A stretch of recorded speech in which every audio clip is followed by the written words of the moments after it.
जेमिसी good morning नमस्ते मेरो प्रिय भाइ बहिनीहरू प्रभु यीशु ख्रीष्टको उच्च पवित्र नाममा म राधे जन राजा फेरि पनि तपाईँहरूको बिचमा एउटा सुन्दर सन्देश लिएर आएको छु, साथै सुन्दर शीर्षक।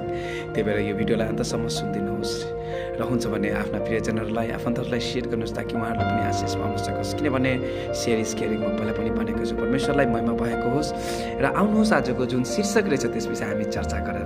हो प्रिय, आजको शीर्षक जुन रहेछ जुन विश्वासी भण्डारे हो प्रिय, हामीले कतिपटक यो शब्दलाई सुनेका छौँ तर यसको वास्तविक अर्थ हामीले राम्रोसँग बुझेका छैनौँ। कतिचोटि हामी चर्चमा पनि सन्देश सुन्ने बेलामा चाहिँ हामी यस्तो सुनेका हुन्छौँ तर कतिलाई चाहिँ यसको राम्रोसँग के हुन्छ उसको अर्थ राम्रोसँग थाहा भएको हुँदैन।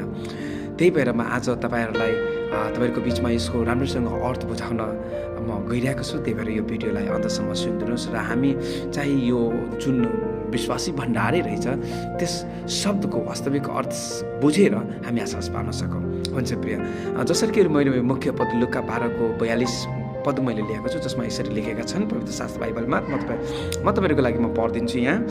यहाँ लेखेछन् यसरी, प्रभुले भन्नुभयो, त्यो विश्वासी र बुद्धिमान भण्डारे को हो जसलाई त्यसका मालिकले आफ्ना परिवारलाई निश्चित समयमा तिनीहरूका भागमा पर्ने भोजन दिनलाई खटाउनेछन्।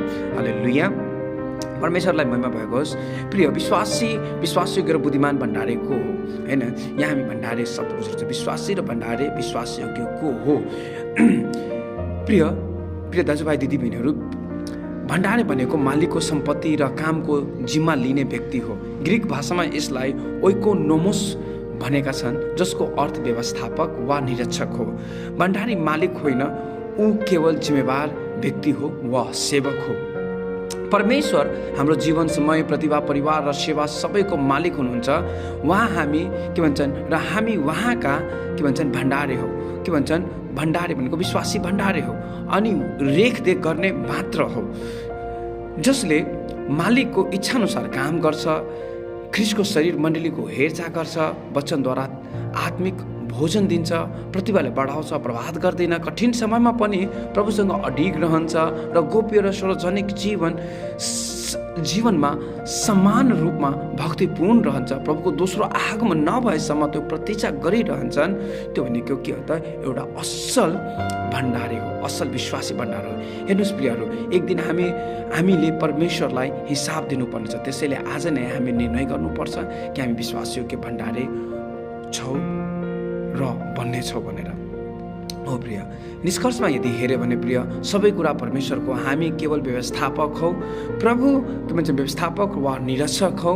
जुन हाम्रो प्रभु आउँदा हामीले उहाँलाई असल विश्वासयोग्य सेवक बनोस् भनेर हामी सुन्न सकौँ भनेर हामी प्रतीक्षामा छौँ प्रिय। हो प्रिय, आउनुहोस् म तपाईँहरूको लागि म प्रार्थना गर्दछु। यो प्रार्थनालाई आफ्नो जीवनमा घोषणा गर्नुहोस्। हे सर्वशक्तिमान, म तपाईँलाई हृदयदेखि धन्यवाद दिन्छु जुन कि आजको वचन तपाईँलाई हामीले दिनुभयो र विश्वासयोग्य भण्डारीको अर्थ हामीलाई राम्रोसँग बुझाउनु भएका म तपाईँलाई हृदयदेखि धन्यवाद दिन्छु। प्रभु राजा, हामीलाई विश्वासयोग्य भण्डारी बनाउनुहोस्, हामीलाई जिम्मेवार, आज्ञाकारी र स्थिर बनाउनुहोस्। हामीलाई तपाईँको आगमनको लागि सधैँ तयार रहन आशिष दिनुहोस् भने हामी प्रार्थना गर्दछौँ। भिडियो हेर्ने सबैलाई तपाईँको हातमा छ। उहाँहरूलाई तपाईँको प्रेम, तपाईँको अनुग्रहले भरिदिनुहोस् र असल भण्डारीको रूपमा उहाँहरूलाई स्थापना गर्नुहोस् भन्ने म प्रार्थना गर्छु। धन्यवाद। यीशु प्रभुको उच्च पवित्र नाममा विधि प्रार्थना र आशिष माग्दछु। Amen, amen and amen. May God bless you. परमेश्वरलाई महिमा भएको होस् र उहाँले तपाईँहरूलाई आशिष दियोस्। धन्यवाद तपाईँहरूले यो भिडियो अन्तसम्म हेरिदिनु भएको निम्ति। हुन्छ भने यो भिडियोलाई तपाईँ आफ्ना प्रियजनहरूलाई सेयर गर्नुहोस् र वास्तविक भण्डारी, विश्वासी भण्डारीको अर्थ उहाँहरूलाई पनि जान्न सहयोग गर्नुहोस्। May God bless you and see you.